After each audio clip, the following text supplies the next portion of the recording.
ಅಂದರೆ ಹುಲಿನೇ ಸೋಲ್ಸಿದೀವಿ ಇಲ್ಲಿ ಯಾವ ಲೆಕ್ಕ ಹೇಳ್ತಾರೆ ಮಾಲಿಕ ಗೊತ್ತಿದ್ದಾರೆ ಅವ್ರು ಎಷ್ಟು ಎಲೆಕ್ಷನ್ಸ್ ಈ ಸರಿ MLA ಇದಾರ? ಹೋದ ಬಾರಿ MLA ಆದ್ರ 2 ಸರಿ ಇಲ್ಲಿ ಯಾರು ಹುಲಿ ಯಾರು ಅಂತ ಅಫಜಲ್ಪುರ್ ಮತದಾರರು ತೋರಿಸ್ಬಿಟ್ಟಿದ್ದಾರೆ. ನೋಡಿ, ಅವರ ವಯಸ್ಸಿಗೆ ಅವ್ರ ಹಿರಿತನಕ್ಕೆ ಗೌರವ ಕೊಡ್ತಾರೆ. ಪದೇ ಪದೇ ಹಿಂಗೆಲ್ಲ ಮಾಡಿದ್ರೆ ಅಂದ್ರೆ 2 ಸರಿ ಕಂಟಿನ್ಯೂಸ್ ಸೋತ್ರಲ್ಲ, ಅವ್ರು ಅವು ಇಲಿಕ್ಕಿಂತ ಕನಿಷ್ಠ ಅಲ್ವಾ? ಮತ್ತೆ ಆಮೇಲೆ ಅದನ್ನು ದಯವಿಟ್ಟು ಗುತ್ತೇದಾರ್ ಅವರೇ ಸ್ವಲ್ಪ ಅರ್ತ್ಕೊಂಡು ಮಾತಾಡಿ. ನೀವು ಸೀನಿಯರ್ ಇದ್ರಿ, ನೀವು ಒಂದು ನ್ಯಾಷನಲ್ ಪಾರ್ಟಿಯ ಟಿಕೆಟ್ ತಗೊಂಡು ರಾಜ್ಯದ ಉಪಾಧ್ಯಕ್ಷರಾಗಿ BJP ಪಾರ್ಟಿಯ ಉಪಾಧ್ಯಕ್ಷರಾಗಿ ಮೋದಿಯವರ ಪಾರ್ಟಿಯಿಂದ 3rd ಪ್ಲೇಸ್ ರೀ ಬಂದಿರೋದು. ನೀವು 3rd ಪ್ಲೇಸ್ ಬಂದಿರೋದು. ಇಲ್ಲಿ ಹುಲಿ ಯಾರು ಅಂದ್ಬಿಟ್ಟು ಅಫಜಲ್ಪುರ್ ಜನರು ಆಗ್ಲೇ ತೀರ್ಮಾನ ಕೊಟ್ಟಿದ್ದಾರೆ. ದಯವಿಟ್ಟು ಜನರ ಒಂದು ತೀರ್ಪನ್ನ ಅರ್ಥ ಮಾಡ್ಕೊಂಡು ಗೌರವಯುತವಾಗಿ ಮಾತನಾಡಿದ್ರೆ ನಾವು ಉತ್ತರ ಕೊಡ್ಬೋದು. ಇಲ್ದಿದ್ರೆ ಅದೇ ಭಾಷೆ ಬರುತ್ತೆ ಅಂದ್ರೆ ಈಶ್ವರಪ್ಪ ಅವರಿಗಿರ್ಬೋದು, BJP ಅವರಿಗಿರ್ಬೋದು, ಗುತ್ತೇದಾರ ಅದನ್ನು ಮಾತಾಡಕ್ ಬರುತ್ತೆ. ಖರ್ಗೆ ಅವರಿಗೆ ಬಂದಿರತಕ್ಕಂತ ಕೊಲೆ ಬೆದರಿಕೆ ಫೇಕ್ ಇದೆ. ಅವರು ಅಧಿಕಾರದಲ್ಲಿ ನೋಡಿ, ಫೇಕ್ ಫೇಕ್ ಇದೆಯೋ ಅಥವಾ ನಿಜ ಇದೆ ಅದು ತನಿಖೆನಲ್ಲಿ ಹೊರಗೆ ಬರುತ್ತೆ. ಆದ್ರೆ ನಿನ್ನೆ ಉಮೇಶ್ ಜಾಧವ್ ಅವರ ಕಮೆಂಟ್ ನೋಡಿದೆ, ಹಾಸ್ಯಾಸ್ಪದ ಅಂತ. ಆಯ್ತು, ಕೊಲೆ ಬೆದರಿಕೆ ಹಾಸ್ಯಾಸ್ಪದ ಇದೆ ಅಂದ್ರೆ ಆಯ್ತು, ವೈಯಕ್ತಿಕವಾಗಿ ನಂದೇನು. ಆ ಪತ್ರವನ್ನು ತಾವು ಗಮನಿಸಿದಿರಾ, ಓದಿದ್ದೀರಾ? ಅವರು ಉಮೇಶ್ ಜಾಧವ್ ಅವರೇ ಓದಿದ್ದೀರಾ ನೀವು? ಅದರಲ್ಲಿ ಜಾತಿ ಹಿಡಿದು ಮಾತಾಡಿದ್ದಾರೆ, ಅಂದ್ರೆ ಅದಕ್ಕೆ ಒಪ್ಪಿಗೆ ಇದೆ ಅಂತ. ನಮ್ಮ ಮನೆಯವ್ರ ಬಗ್ಗೆ ಬಹಳ ಕೆಟ್ಟದಾಗಿ ಮಾತಾಡಿದ್ದಾರೆ, ನಮ್ಮ ತಾಯಿ ಬಗ್ಗೆ ಕೆಟ್ಟದಾಗಿ ಮಾತಾಡಿದ್ದಾರೆ. ಅದನ್ನು ಹಾಸ್ಯಾಸ್ಪದನಾ ನಿಮಗೆ? ನಾನು ಓಪನ್ ಆಗಿ ಕೇಳ್ತಾ ಇದ್ದೀನಿ ಅವರಿಗೆ. ನನ್ನ ಬಗ್ಗೆ ಬಿಟ್ಬಿಡ್ರಿ. ಓಪನ್ ಆಗಿ ಹೊಲೆಯ ಮಾದಿಗ ಅಂತ ಬೈದಿದ್ದಾರೆ, ಅದಕ್ಕೆ ಒಪ್ಪಿಗೆ ಇದೆಯಾ? ಅದು ಹಾಸ್ಯಾಸ್ಪದನೇ ನಿಮ್ಗೆ? Is that a joke for you? ಒಂದ್ ನಿಮಿಷ, ದ ವೇ ದೇ ಸ್ಪೀಕ್, ಆ ಲೆಟರ್ ನಲ್ಲಿ the way they have spoken about my wife, my mother, is that also a joke to you? ಅದನ್ನು ಹಾಸ್ಯಾಸ್ಪದ ಏನ್ರಿ? ಏನ್ ಬರ್ದಿದ್ದಾರೆ ಫಸ್ಟ್ ಓದಿ ಲೆಟರ್ ನಲ್ಲಿ, ಅದಾದ್ಮೇಲೆ ಮಾತಾಡೋದ್ ಕಲಿಯಕ್ ಹೇಳ್ರಿ ಅವರಿಗೆ. ಇಲ್ದಿದ್ರೆ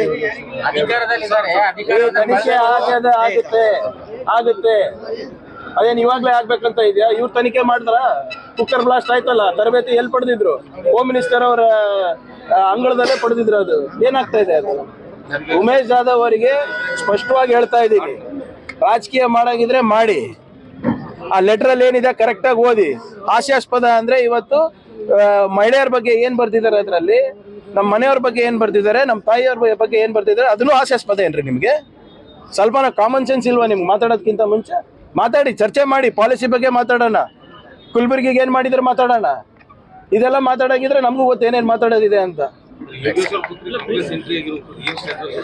ನೋಡಿ, ಸ್ಟ್ರಾಟಜಿ ಅದು ಎಲ್ಲ ನನಗೆ ಗೊತ್ತಿಲ್ಲ. ಈಗ ಆಗ್ಲೇ ಇದ್ರ ಬಗ್ಗೆ ಆಗ್ಲೇ PCC ಅಧ್ಯಕ್ಷರು ಉತ್ತರ ಕೊಟ್ಟಿದ್ದಾರೆ. ಅದೇನಿದ್ರು ಕೂಡ ಆ PCC ಅಧ್ಯಕ್ಷರು ಮತ್ತೆ ಸ್ಥಳೀಯ ಮುಖಂಡರು ಸೇರ್ಕೊಂಡು ತೀರ್ಮಾನ ತಗೋತಾರೆ.